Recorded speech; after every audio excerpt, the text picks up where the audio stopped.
mungkin kalau boleh saya katakan ini mungkin untuk anak-anak saya ya, untuk generasi penerus gitu, kita jangan sampai berpangku tangan. Kita harus selalu berinovasi, inovatif untuk menghasilkan produk-produk yang boleh dikatakan kita harus selalu mengikuti zaman lah.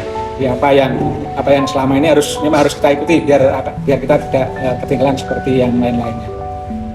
Perkenalkan Pak, nama saya Adelia Riani Rahayu, mahasiswa dari Universitas Negeri Semarang yang sedang KKN di Desa Kalangan.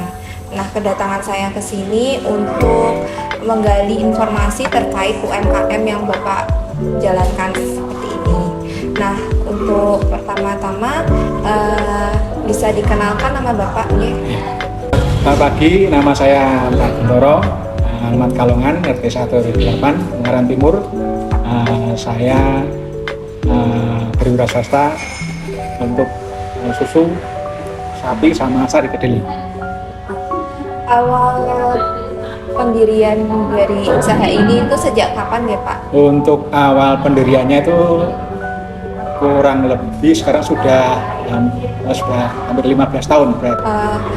Awal mula Bapak bisa kepikiran untuk menjadikan usaha sapi ini itu gimana?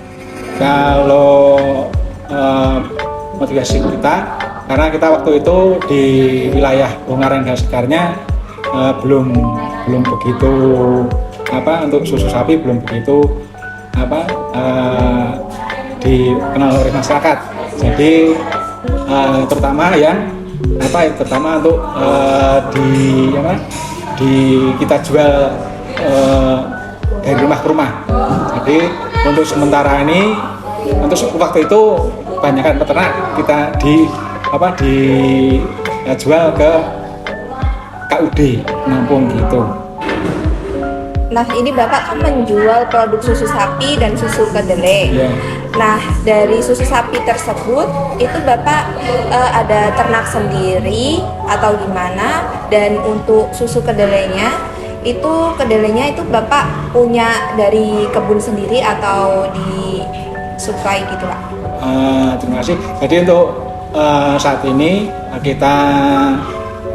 saya sebagai pendidikan penampung, jadi kita belum punya sapinya.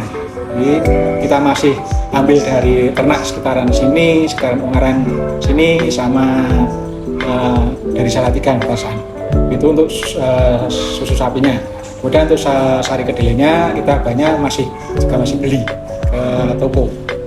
Nah, untuk tiap harinya itu jumlah dari suplai susu dan suplai kedelai itu per hari berapa?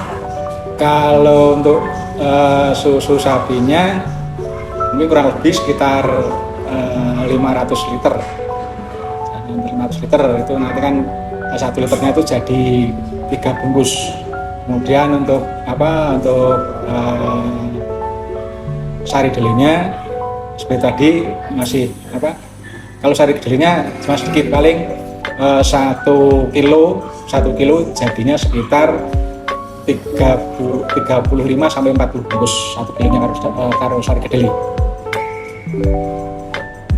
Nah, untuk penjualannya itu Pak per bungkusnya berapa Pak? Kalau jual kita kan kayak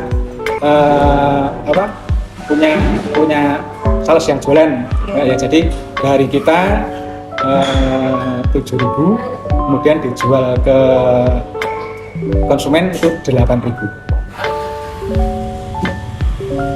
Nah, untuk proses distribusi tersebut kan pemasaran gitu Pak ya. Nah, pemasaran itu Bapak melakukan promosi atau dari mulut ke mulut atau gimana Pak? Waktu awal pertama kita memang langsung ke konsumen. Jadi kita langsung buktikan bahwa susu kita itu benar-benar murni, tidak ada tambahan pengawet. Pernah juga kita pertama kali kita jualan itu pulang tidak bawa uang.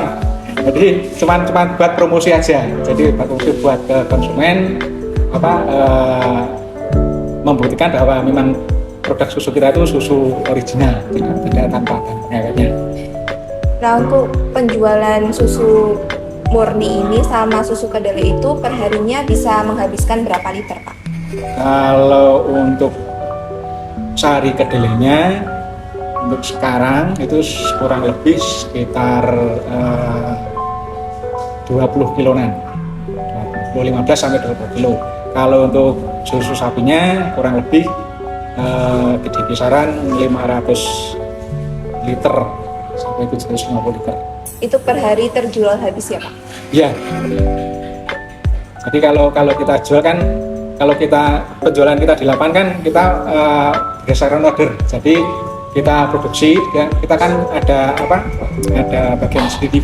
Jadi yang di lapangan ada sendiri, yang diproduksi ada sendiri. Jadi produksi yang kita buat itu berdasarkan order dari lapangan. Nah, dari lapangan kita berupa bungkus itu baru kita buatkan. Jadi untuk masalah akhir atau retur itu minim. Itu. Nah, untuk omset per bulan itu berapa nggih, Pak, untuk susu sapi dan susu kedelainya? Kalau susu sapi sama sari kedelai saat ini agak menurun. Nah, jadi karena sekarang kan sudah kalau mungkin masyarakat awam kan juga sudah mulai banyak mengkonsumsi susu sapi. Jadi di Indonesia ini sebetulnya untuk target susu sapinya masih kurang banyak. Jadi ternak sapinya masih kurang. Jadi sebenarnya ya memang kalau di luaran sekitar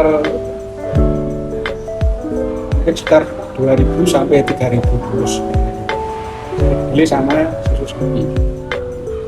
Nah, untuk perbedaan pasca pandemi dan sebelum pandemi itu untuk omsetnya gimana? Untuk malah bagusan waktu pandemi.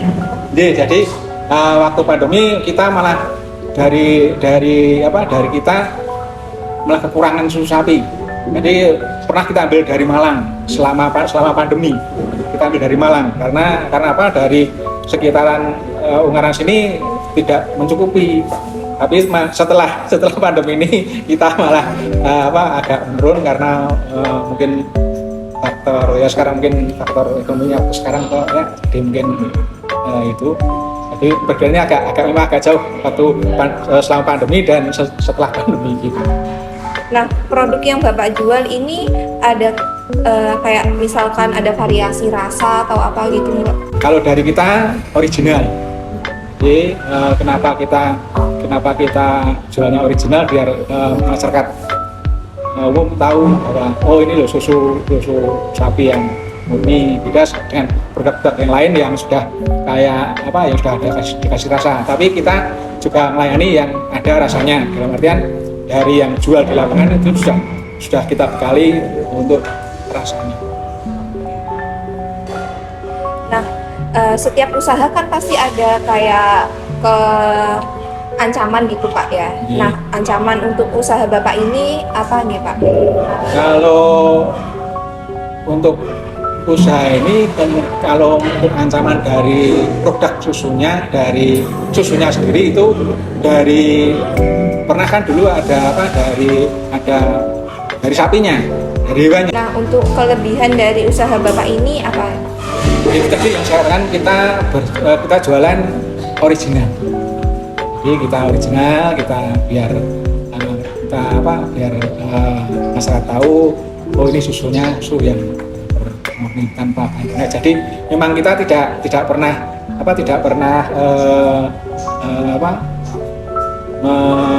mengasih pengawet. Jadi memang ini kekuatannya paling sekitar 1 sampai 2 hari.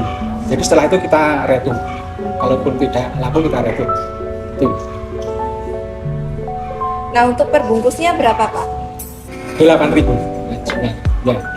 Untuk susu kedelai dan susu sapinya? Sama, cuman beda takaran saja.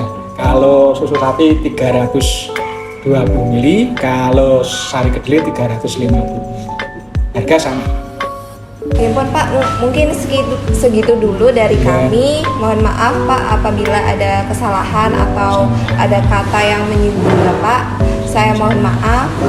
Wassalamualaikum warahmatullahi wabarakatuh. Waalaikumsalam.